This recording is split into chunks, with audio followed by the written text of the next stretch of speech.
Political drama കേട്ടോ. ഒരു വിവാദം ഉണ്ടാകുമെന്ന് ഉറപ്പുള്ളൊരു പടം എന്ന് വെച്ചാൽ അത് ഒരു മുഖ്യമന്ത്രിയെ ചുറ്റിപ്പറ്റിയുള്ളൊരു ഡ്രാമയാണ് കാണിച്ചിരിക്കുന്നത്. നല്ല മേക്കിംഗ് ആണ് കേട്ടോ. ബിയോണ്ട് കൃഷ്ണൻ ഉഗ്രം മേക്കിംഗ് ആണ് ചെയ്തിരിക്കുന്നത്. നേരത്തെ പടം പുള്ളിയുടെ 6-8 കഥയിലാണ് പോയതാണ്. അതിനകത്ത് മേക്കിംഗ് കുഴപ്പമില്ല. പക്ഷേ ഇത് അതുപോലെ തന്നെ മേക്കിംഗ് ഗുഡാണ് കാണിച്ചിരിക്കുന്നത്. ന്യൂമോളുടെ റോളൊക്കെ വരാൻ പോകുന്നേ ഉള്ളൂ. ഇത് ആദ്യം ബാലേന്ദ്രമേനോൻ്റെ ഒരു റോളാണ് ആദ്യം ഇൻ്റർവ്യൂവിൽ വരെ കാണിച്ചിരിക്കുന്നത്.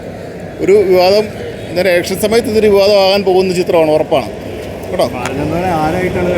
അത് ഒരു മുൻമന്ത്രിയാണ് കാണിച്ചിരിക്കുന്നത്. നമ്മൾ പേരെടുത്ത് പറയുന്നില്ല. ഒരു മുഖ്യമന്ത്രിയാണ് കാണിച്ചിരിക്കുന്നത് കേട്ടോ.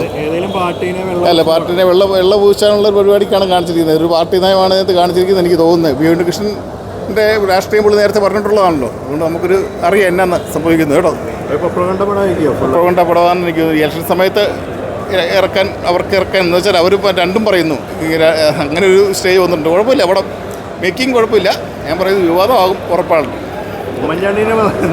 അതാ പറഞ്ഞേ, നമ്മൾ പേരെടുത്ത് പറഞ്ഞാലും ശരിയായില്ല കേട്ടോ. ഓക്കെ.